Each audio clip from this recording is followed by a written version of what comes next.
Listen.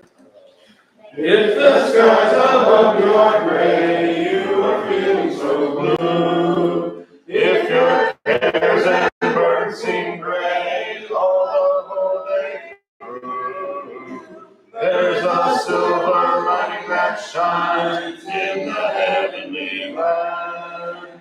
Look by faith and see it, my friend. Trust in His promises grand. Sing and be happy. On to the goal. Trust in you. He will. He will. Let all be faithful. Look to Him and pray. Lift your voice and praise Him in song. Sing and be happy today. Often we are troubled and tired, sick with sorrow and pain. There are others living in sin, blessed with earthly gain. Take new courage, we cannot tell what the morrow may bring. When the dark clouds vanish away, then your heart truly can sing. Sing and be happy, press on to the goal. Trust Him who leads you. He will keep your soul. Let all be faithful. Look to Him and pray. Lift your voice and praise Him in song. Sing and be happy today. Oft we fail to see the rainbow up in heaven's fair sky. When it seems the fortunes of earth crowd and pass us by, there are things we know that are worth more than silver and gold. If we hope and trust Him each day, we shall have pleasure untold. Sing and be happy, press on to the goal. Trust Him who leads you. He will keep your soul. Let all be faithful. Look to Him and pray. Lift your voice and praise Him in song. Sing and be happy today. Hymn number 570. 570.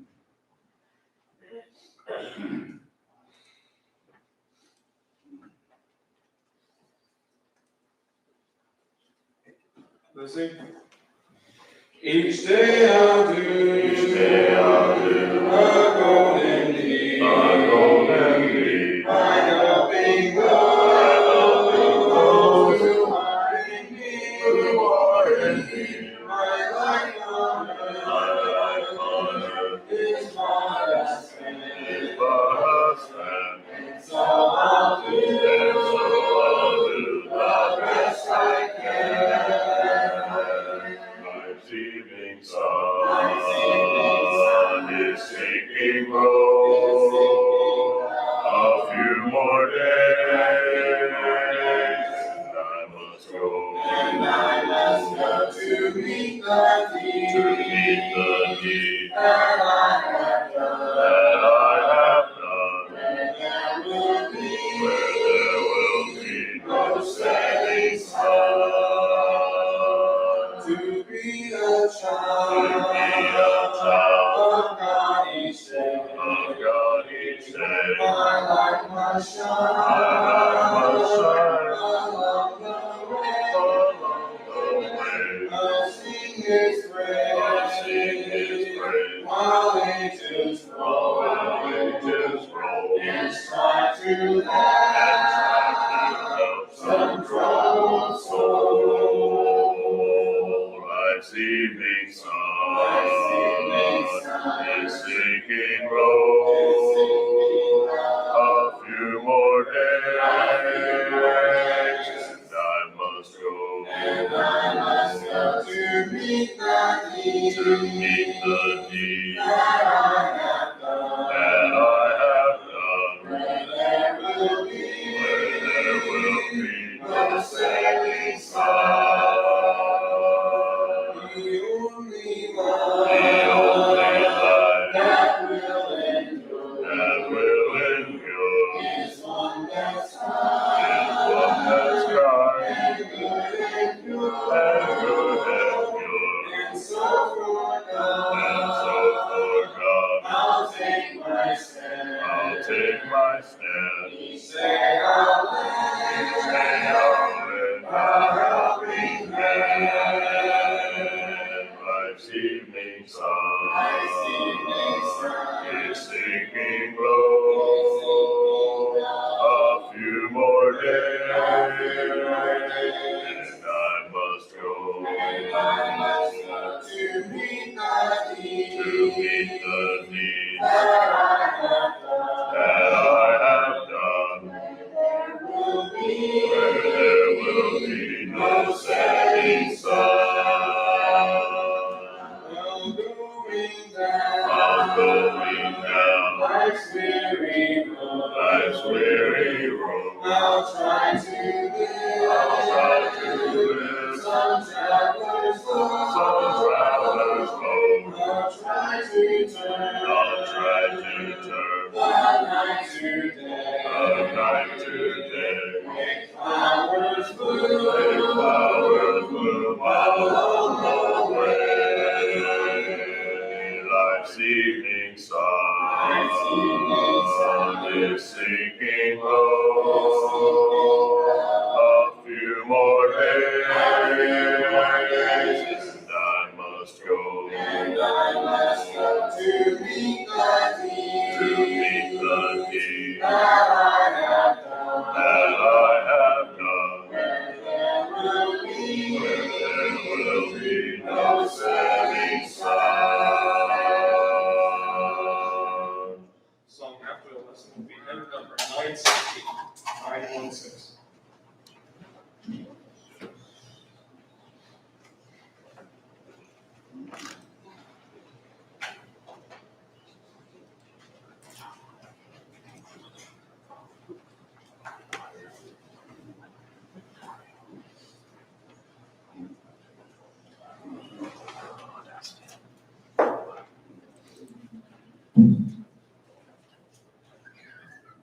Good evening. Good evening. I guess y'all here to meet the new preacher. Somebody told me I was tired tonight.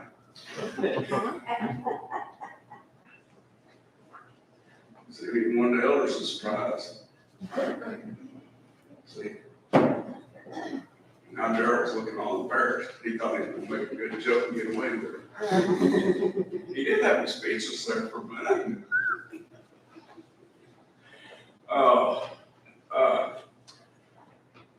We get a lot of questions sometimes, and by the way, Logan, I like the last song. I like any song that will teach and admonish and remind us that we are going to face God. We go to, like Don's this morning talking about going to heaven. Well, only if those deeds are pleasing to God. And it kind of ties in a little bit with what we're talking about tonight. There's a realization. As we grow, there ought to be some changes going on. If we're spiritually growing. How many of us look the same as we did when we were children?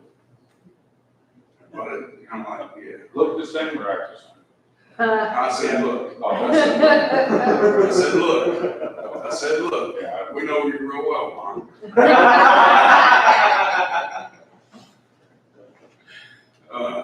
But that is the problem, though. Ron brings it up. There's a lot of people that think that Christian, they're not supposed to change, or that they're not supposed to grow. Just be stagnant. And there's thoughts and ideas that are necessity going to change. And that's the thing. Notice what Peter says in 2 Peter chapter 1, verses 5 through 7. But also for this very reason, the previous text talking about the heavenly blessings that God has provided. Also for this very reason, giving all diligence, add to your faith virtue, to virtue knowledge, to knowledge self-control, to self-control perseverance, to perseverance godliness, to godliness brotherly kindness, and to brotherly kindness love. Now, how is that not indicating growth? In fact, he's telling us it needs to grow. And he says it's our responsibility to grow. Notice he says, giving all diligence. Now, I think a lot of times what we tend to do is we expect everybody to be the same and to the same point. But that's not also true either. What it is talked about is to the best of our ability that we're to give all diligence. We may not have the same abilities as someone else, but there has to be that effort. When we look at the parable that Jesus gives in Matthew 25 about the three different men who had a master who had gave them sums of money, he gave each one a different amount, and it says according to their ability. And according to their ability, his expectation was different. And the only one condemned was the one that didn't even try. See, God expects us to try. And if we try, there will be some growth. May not always be the same. Some things that are going to change our thoughts and our beliefs. Last week, we looked at Naaman for a different reason. We didn't look what happened after he dipped in the Jordan and found himself healed. Who was Naaman? Let me ask that question so maybe somebody. Commander in the Syrian army. Commander in the Syrian army. In fact, he was pretty, from what we read of the text, seems like he was pretty high up, an important commander in the Syrian army. And he had went to see Elisha. Now, he was a Gentile. In fact, when he first went to Israel to see about getting healed, who did he go to? The king. The girl had told him, the man of God, but he goes to the king. What did he bring with him? A boatload of money. Yeah, presents, gifts. Figure I'll buy this, or I'll probably have to pay it. Why would he think that way? Way of the world. Way of the world. Well, probably Ray of the priests of the God which he worshipped in Syria. You know? So when you get this, and after he's cleansed, we read here, it says, and he returned to the man of God, he and all his aides, and came and stood before him, and he said, indeed, now I know that there is no God in all the earth except in Israel. Now therefore, please take a gift from your servant. But he said, Elisha, as the Lord lives before whom I stand, I will receive nothing. And he urged him to take it, but he refused. Now I want to point out something here. How many people do you think were convinced of this, that there was no other God but the God of Israel?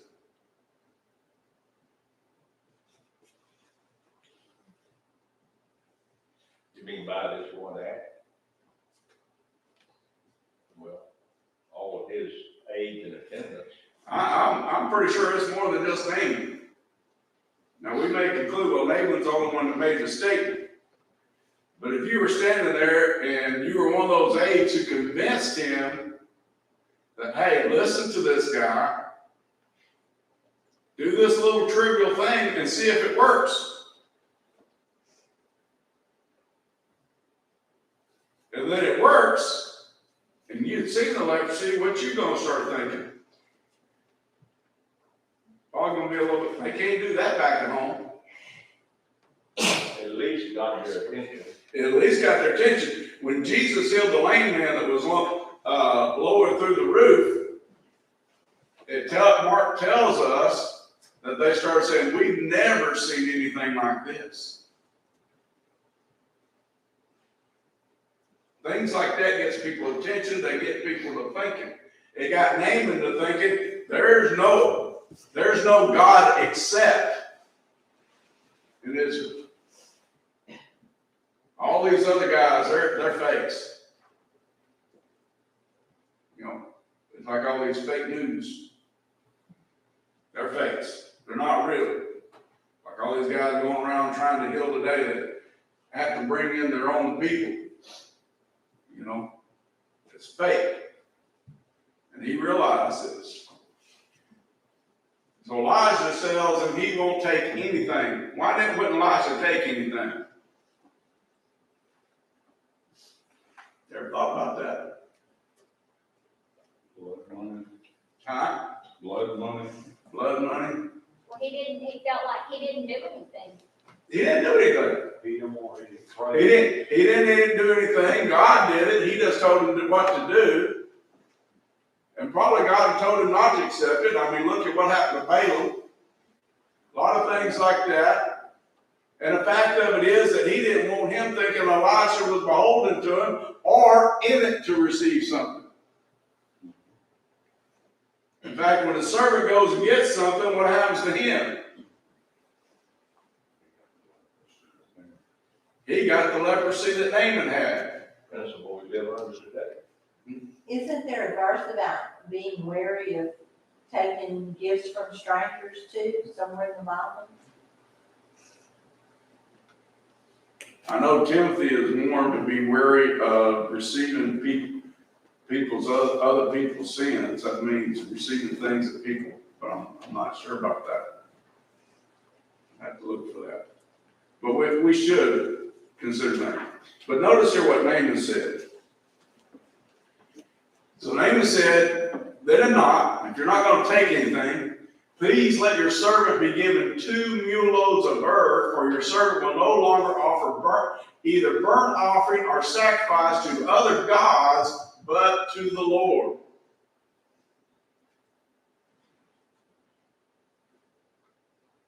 So how convinced was Naaman that there was only one God, and it was the God of Israel?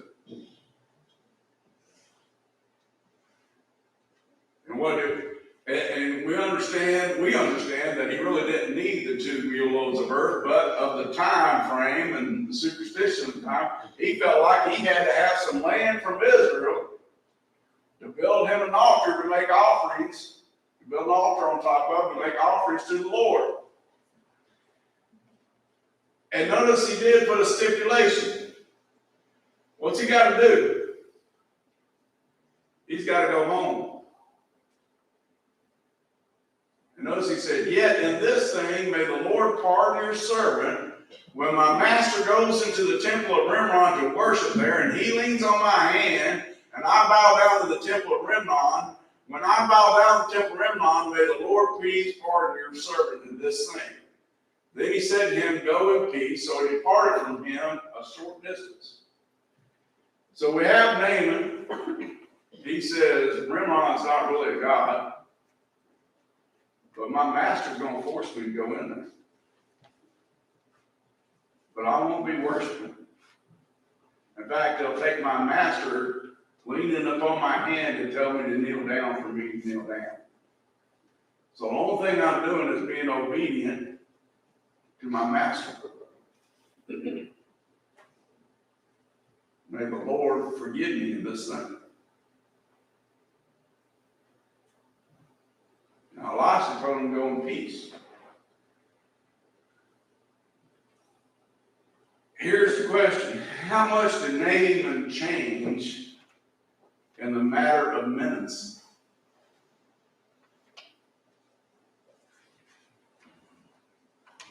changed as much as the fact that the Lord healed him. And changed much the fact that the Lord healed him. That part, yeah, physically he changed and healed him, but what about thought process? I think his thought process went with that. He realized It, that all that stuff that he had been trying to do, it was futile. I mean, there were no gods there that could help him. Because apparently his master was a very religious person too, within the God there. So I would assume from this, he had not gotten any relief on that side, so that brought him here. so he had tried everything at home, and those gods hadn't done anything for him, because they weren't capable. But here's the thought process. Before, he believed one God was pretty much just the same as another. Kind of what we have in the world today concerning religions, right? But yet this one act converted him to believing only in the God of Israel and to worshiping only the God of Israel. The futility in worshiping anything else. And futility in worshiping anything else. How many people come into the church from other religions but want to bring some of the things they had in that other religion with them?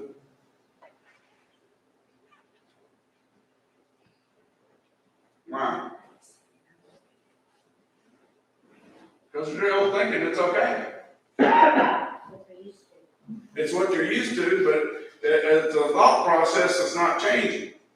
And we have to realize that some of our thoughts are going to change. Romans chapter 12, 1 and 2 tells us, I beseech you therefore, brethren, by the mercies of God, that you present your bodies a living sacrifice, wholly acceptable to God, which is your reasonable service. And do not be conformed to this world, but be transformed by the renewing of your mind, that you may prove what is that good and acceptable and perfect will of God.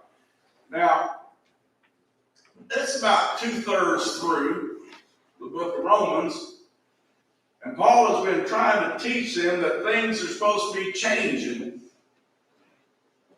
Their thought process is supposed to be changed. What they look to. And he brings in and makes this point by the renewing of your mind. Our mind continues to grow if we continue to exercise it. What does can't mean? Or cannot? Unable. That's what it's supposed to mean, is unable. Not really, sometimes.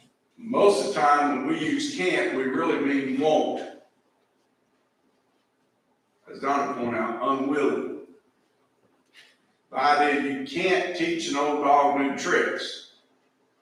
Well, there's some tricks you can't teach him because he's not able. And there's others you can't teach him because he's not willing. My 6th grade teacher said there was no such word.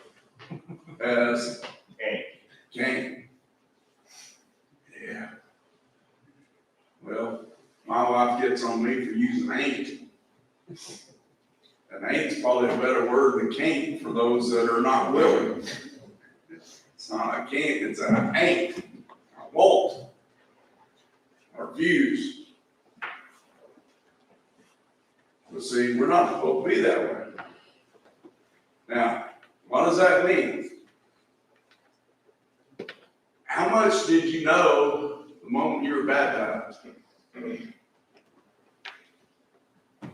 About as much as I knew right when about as much as I knew right before I got. About as much you knew right before you got baptized. Okay? A lot of times, and I think it's because of our day and age, we have to spend a lot of time just teaching people what baptism really is. How much did the first century Christians know?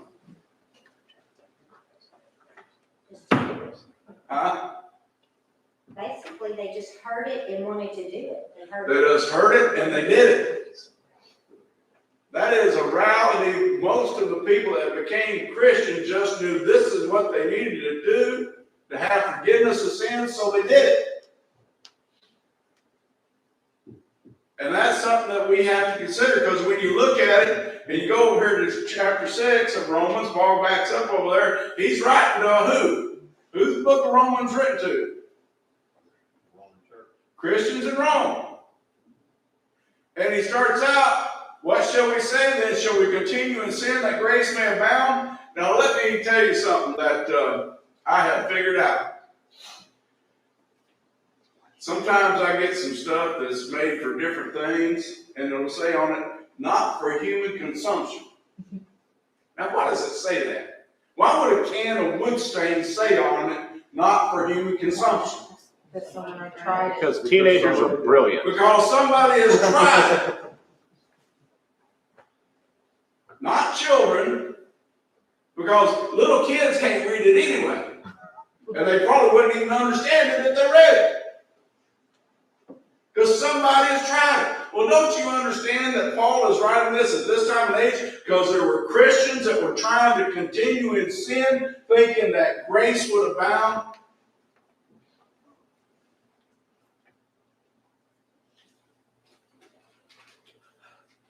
Have you ever realized that before? There's a lot of things, you know, it's not the same thing, that a lot of things that don't do this, don't do that, because they were doing those things. They were doing those things. So here's the thing Paul is saying, you need to change your minds. You need to come to a realization. And it says, certainly not. King James says, God forbid. The Greek carries with it more of, that's absurd.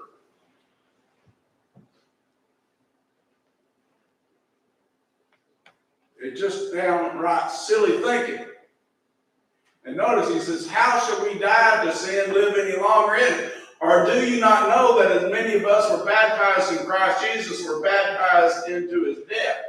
Therefore we were buried with him through baptism into death, that just as Christ was raised from the dead by the glory of the Father, even so we also should walk in newness of life. What has he just said? Grow up. Grow up. Your life will change as you mature. If it's not changing, you're not mature. That's how he starts it off. Yeah. If your life's not changing, you're not maturing, and you don't know something that you ought to know. It was okay at one point, but not any longer. That's also buried in there. Yeah. What was once okay no longer is. There is a total difference between being ignorant and choosing to be ignorant. Yeah. Life's supposed to be different. Your thoughts are supposed to be different. Your thought process is supposed to change. Because at that moment, everything did change. You were changed. And if you didn't know that you had to be baptized, and you're baptized, there's a lot of more things that probably I don't know. Yeah, That I need to find out. You know, and you know, the thing of it is, and like you and Ron, y'all were baptized later in life. I grew up in the church. And there were things that I didn't understand when I was first baptized that would lead me to being about 17 to being baptized over or being baptized, literally. Because that was my thought. I don't think I was really baptized. I think I just got wet when I was 9.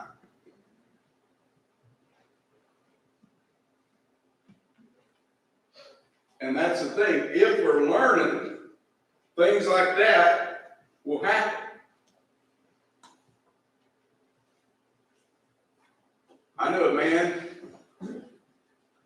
who was in his 90s was baptized. Because he came out of the denomination, he'd been going with his grandson, the services, and learned the truth. He was willing. Also, myself, I didn't have anything to do with John baptized a woman who was 85, who had been first baptized when she was 15. At 85, she was saying, I don't know that I did it right or for the right reason.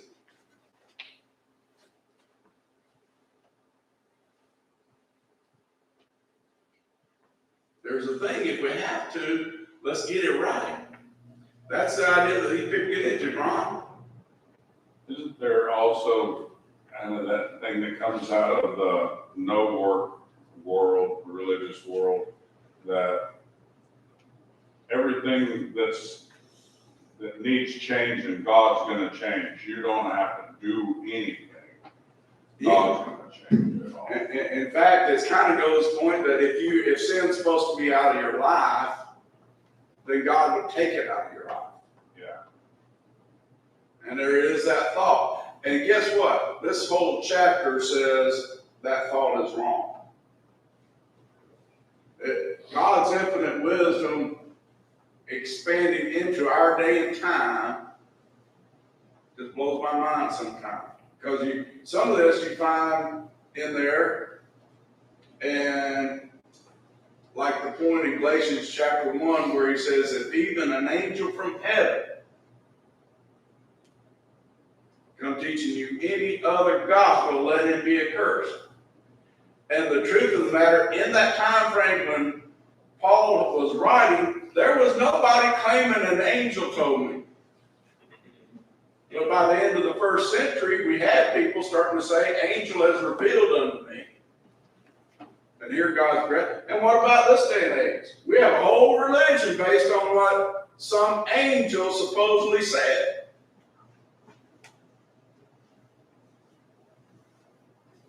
And God's telling us right there, don't believe it. About our attitude. Ron, for some reason, knew I was going to use this verse tonight. Because I'll tell you a little story. You know why I'm preaching? You know why I'm a preacher today? Why I'm in the church today? Because that verse right there.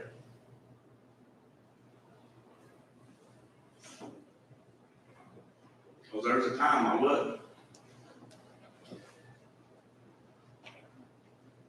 And I told somebody, because they said something about me going to heaven discussing the Bible. And I said, if I died tonight,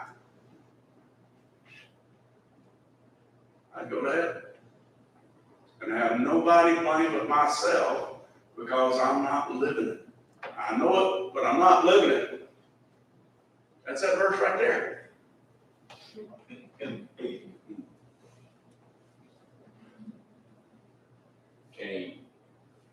Cain. 3 months later, I'm back in the church. Nothing like a conscience making you eat your own words.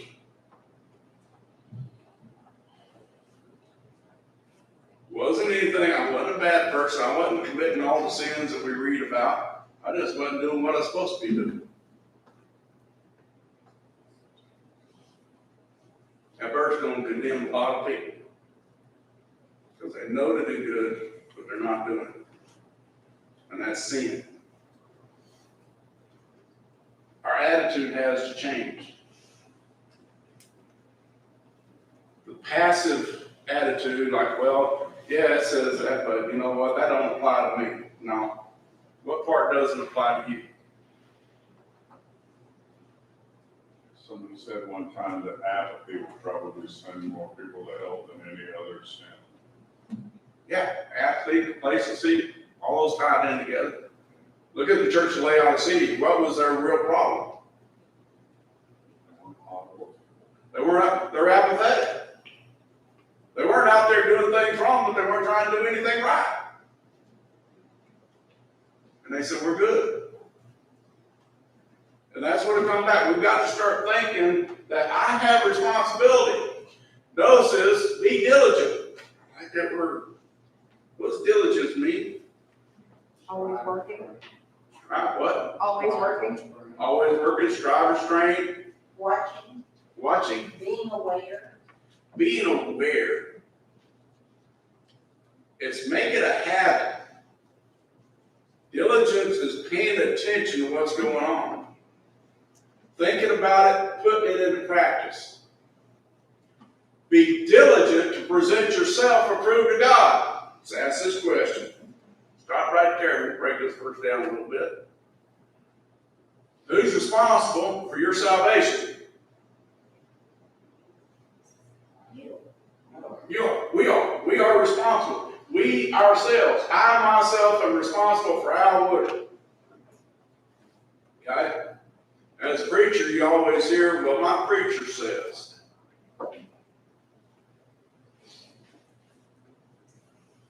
Who is the preacher responsible for? What he says. How it influenced you. He's going to have to give an account. I remember telling one guy that got mad at me, I said, when you stand for judgment, you going to try that excuse? Well, he goes, yeah, I'll tell the Lord. My preacher told me. I said, you know what the Lord's going to say back to you? We're going to get to your preacher in a minute. Right now, I'm talking to you.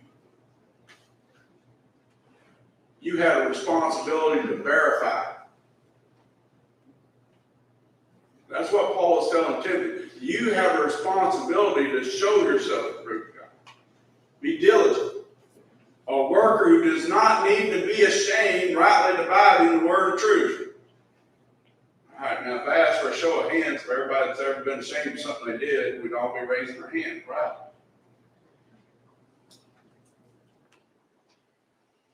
What's the point that Paul is making there?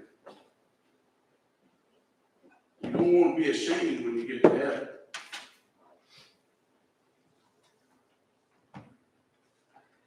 If you're holding your head down when you get to heaven, it's because, hopefully, because you just have that much respect for the Lord. If you're holding your head down because you're ashamed of what's being said, it's what the next step is. Condemnation.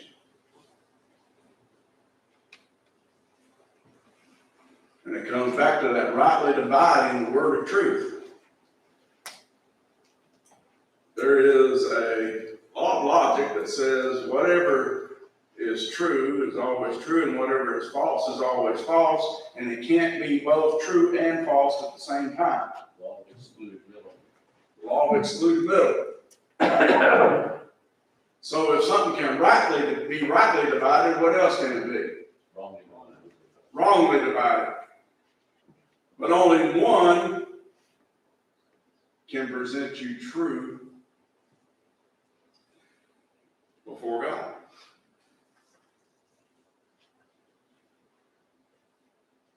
Only rightly dividing can save us. And notice what he says, but shun profane and idle babblings, for they will increase to more ungodliness. I read something a while back and I like it. That says you don't have to attend every argument.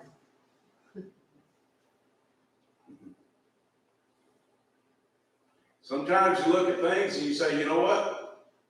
It's not going to be worth the battle. Why? Because some people in their profane and idle babblings are never going to accept the truth. It'll be a long time to figure out why Solomon says, answer not a fool according to his folly, and yet turns around and says, answer a fool according to his folly. There's a time to be in the argument, and there's time not to be. Ecclesiastes. Pick. There's a whole sermon right there. Yeah, pick and choose your battles. There's casting pearls before swine. There's times that you're going to reach people. There's times you're not. Sometimes you're just going to give people the opportunity to do what's right. And you really realize that, you know, it's a one-time shot. Time to dust your shoes off. Dust your shoes off and go on. There's wisdom in that. When you pick and choose your battles. Yeah. So, I mean, there's a thing there that we realize, you know, it's like I had somebody ask me one time if I'd go into a bar and preach. I'm like, no. He goes, you don't care about this? I never said that. But people in a bar aren't there to hear preaching. They're not going to be receptive.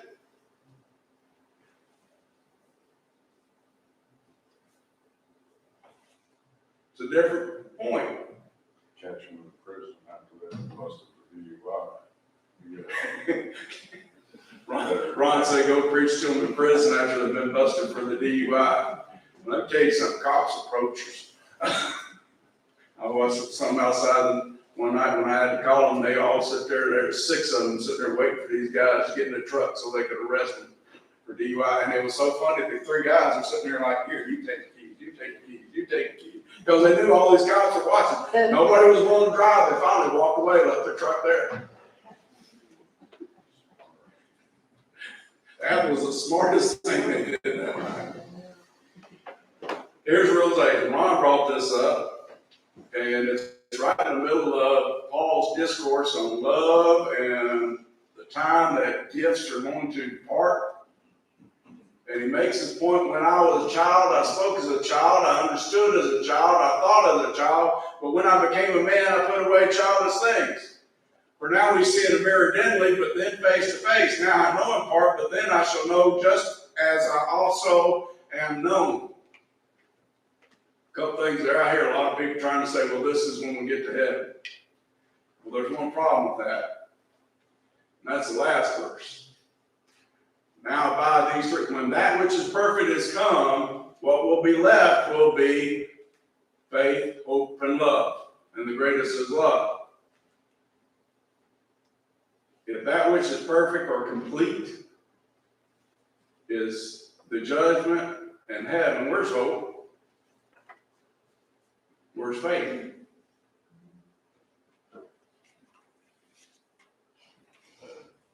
Huh? They're fulfilled.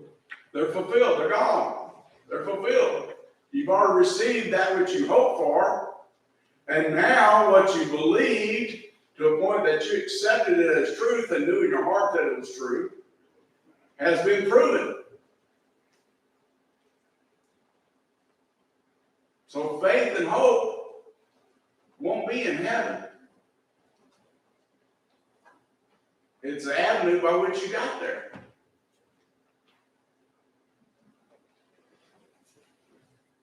So this can't be that, but what he is talking about is the early days of the church. Those spiritual gifts were necessary.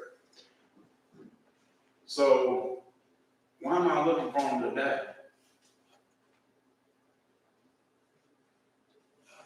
When I'm a young Christian and unknowledgeable, or something like some of the young men not knowing as we should, I'm going to think a little different. I'm going to think like a child. But by the time I get up to this age, my thinking as a child ought to be gone.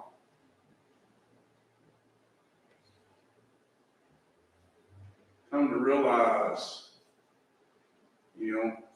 what it means that God at one time winked at this in ignorance. Doesn't mean he accepted it when it says that. Like the scaffold in the building, you have to take it away at some point because the building's gonna stand and do what it's supposed to do. That's it. Sometimes some children will never grow up. I was talking about my cousin's grandson. He's 28 years old.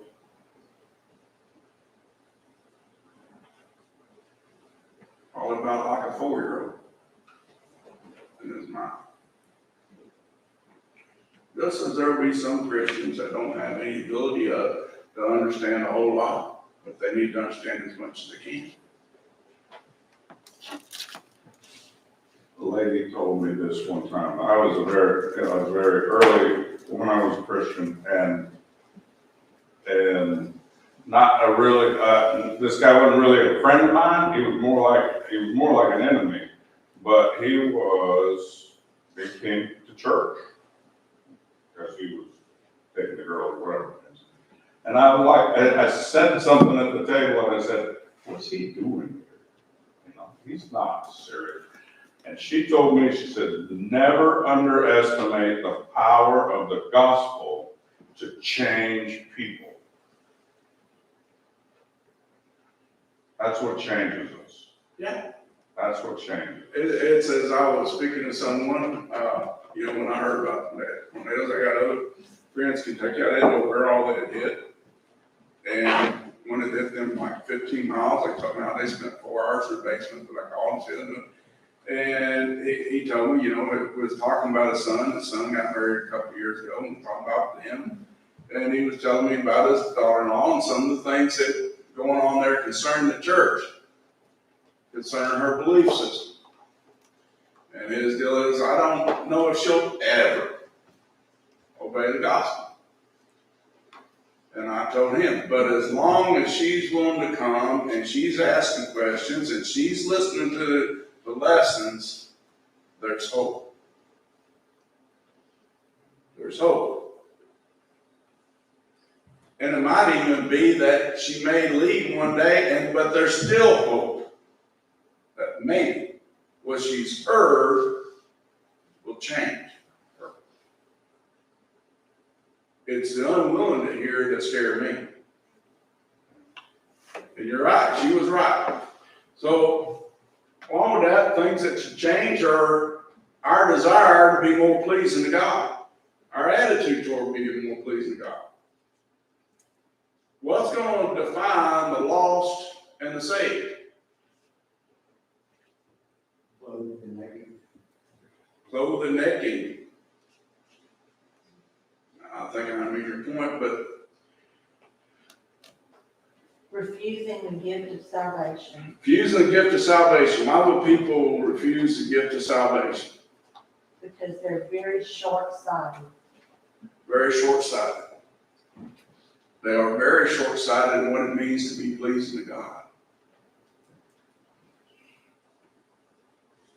Some people think it's just a matter of thought. God, as long as I just call on his name, he's going to be pleased.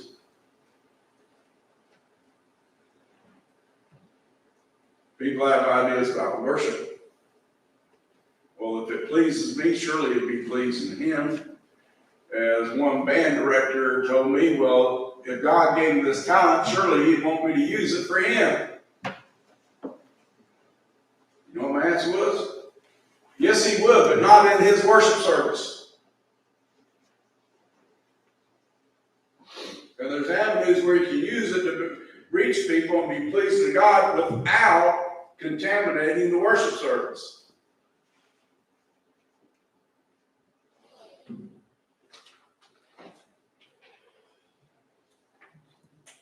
That's what we have to realize. Our desire should be to be pleasing to God.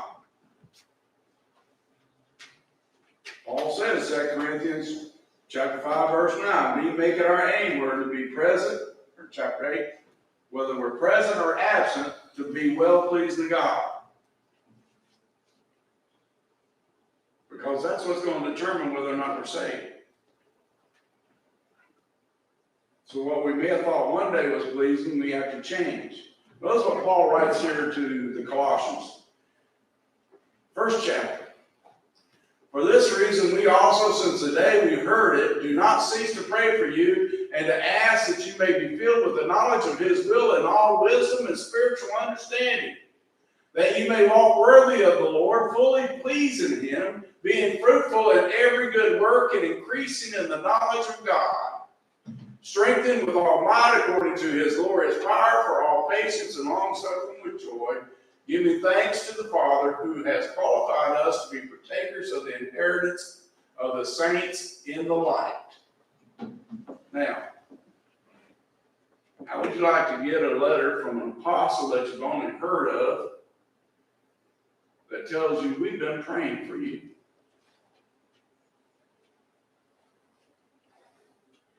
And here's what we're praying, that your knowledge will grow and you'll be more pleasing to God. What would that tell you? Growing in knowledge is important. Growing in knowledge is important. It's so important that this apostle, who's only heard through a Rapiditis about our conversion, is writing a letter to let us know how important it is. Also shows that he's concerned about them. Shows he's concerned. It's not just I'm writing a letter, it's because I care about you.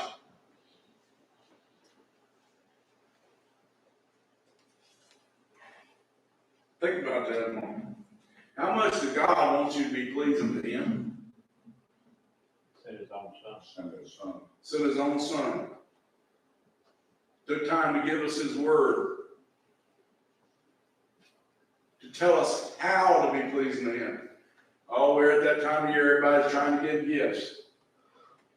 Have you figured out what your spouse wants? How about this? Just give her what you think would be good. Cain. Cain. Just give him what I think's okay. Oh, this is what I would like. Or better yet, I'll go buy me a nice one and give her this little one. How well that gonna fly? Probably see you in my office around January. Right. What do I gotta do to make things right at home? You know that thing you got for yourself, you need to get rid of it and go find something she wants. But isn't that what God is trying to tell? Isn't that what he tried Cain? Don't do it your way, do it my way. You do it my way, I'll be well pleased. Why? Because I'm the one that's being pleased. Liz got a little note hanging back here on her desk, by the computer or something, that says, God is the object of our worship. He is the one, and I'm summarizing here, he's the one that is to be entertained, not us. We're here to show him how much we love and adore him for what he's done for us. Therefore, it ought to be done in a way that is well-pleasing to him. You know what the book of Revelation calls? Praying and singing in a way that pleases God. A sweet-smelling aroma.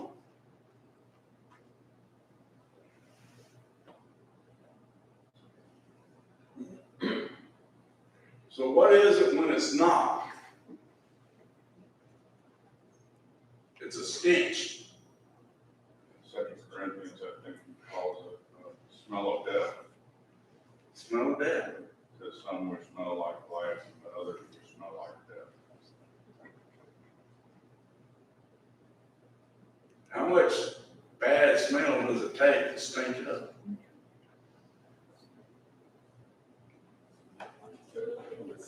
And take one If it stinks, Ron was right. If it stinks, it don't take much. You don't want to be near. You don't want to be near it. You run from it. Get away from it. You open up the windows. You try to go. What do you think God thinks when somebody's trying to worship him in a way that's not pleasing to him? Let's put it like it stinks so bad at the first offering at the tabernacle that he rained down fire to get rid of the stench.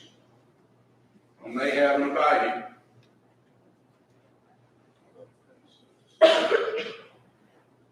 Our attitude ought to be, we do what God wants, not what we want. Because we want to be pleased. James 4, verse 7 through 8, James says, therefore submit to God, resist the devil, and he will flee from you.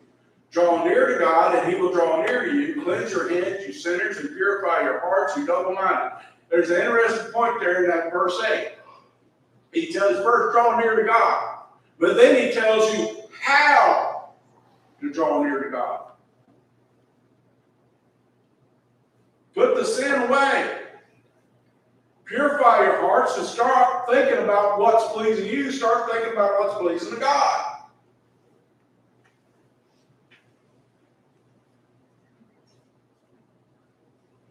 As we grow, we learn that. As we grow, we start seeing things we didn't see before.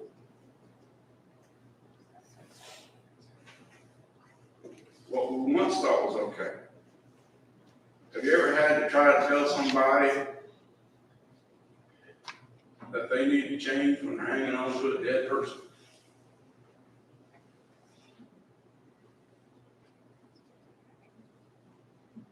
Some of y'all like, what?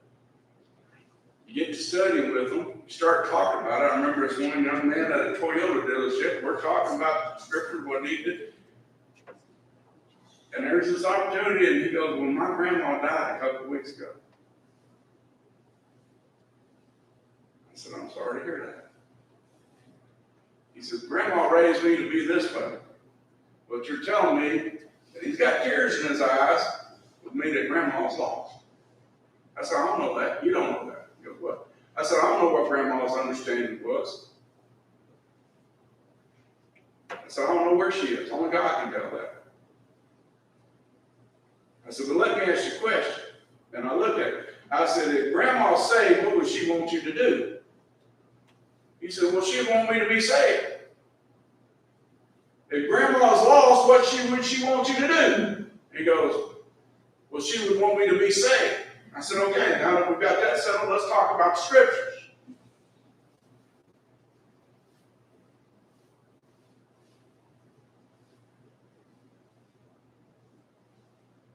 I gave him a book called Muscle and Soul at the time. I asked him to read it, gave him my business card, told him to call me anytime, day or night. Glad well, I have to talk to my wife. Beautiful. Wasn't willing to commit. He's never reached out to me. That was probably 6 years ago. So, hanging on to a dead person. A dead person who would want them to do what's right. Period. No matter where they are. Sometimes I don't think we realize the saved want us to be saved and the lost want us to be saved. What the rich man wanted. That's what the rich man wanted. Took me a long time to figure that out. And to use that and teach it. What he's trying to tell us. Peter says, therefore, since Christ suffered for us in the flesh, arm yourselves also with the same mind. For he who has suffered in the flesh has ceased from sin, that he no longer should live for the rest of his time in the flesh for the lust of men, but for the will of God. That's the point of our life, is living for God. Do we still sin? Yes, we've made that point several times. We make mistakes. But that's not our goal. It's not okay. It's not acceptable. We don't just brush it aside and say, yeah, I messed up. And we don't do like this, just give me my ticket and let me go on. No. We correct ourselves. We strive to correct ourselves. We pray to God to help correct ourselves. And if we have to get hit in the head by the 2 by 4, go ahead and swing it, Lord. Get us in the right way.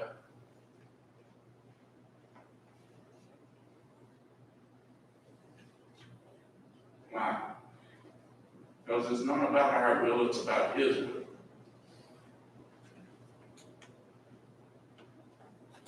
And that's one of the things that we really have to get under our belt if we're going to grow.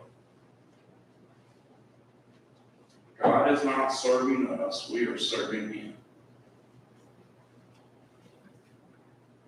Notice he says, for we have spent enough of our past lifetime in doing the will of the Gentiles, when we walked in lewdness, lust, drunkenness, revelries, drinking parties, and abominable idolatries. I don't care how long you've been a Christian or how long it took you to become a Christian, whatever time you spent living a life of the Gentiles, that was more than enough.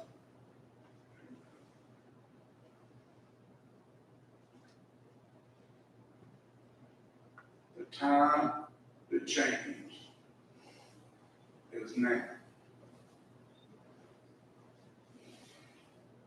There used to be a commercial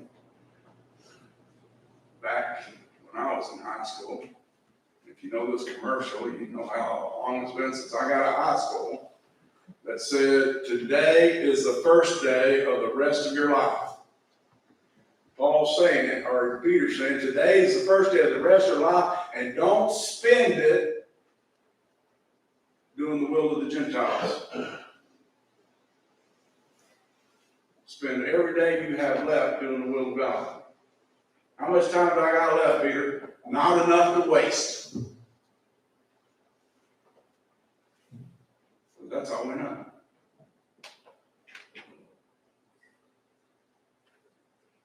So many different avenues that could happen. So many things that could happen. So, spiritual growth requires change. It's growth.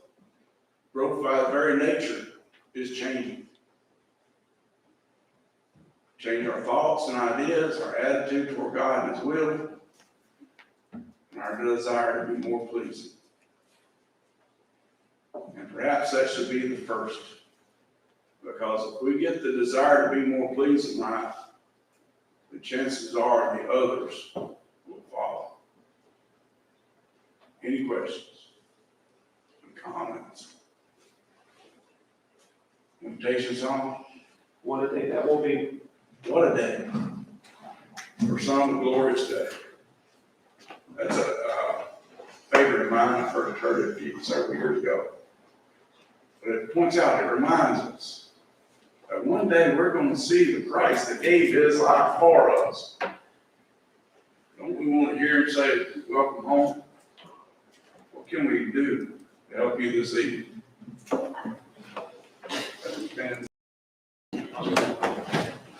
There is coming a day when no heartache shall come, no more clouds in the sky, no more tears in the eye. All is peace forevermore on that happy golden shore. What a day, glorious day that will be. What a day that will be, when my Jesus I shall see, and I look upon His face, the one who saved me by His grace. When He takes me by the hand and leads me through the promised land, what a day, glorious day that will be. There'll be no sorrow there, no more burdens to bear, no more sickness, no pain, no more parting over there, and forever I will be with the one who died for me. What a day, glorious day that will be.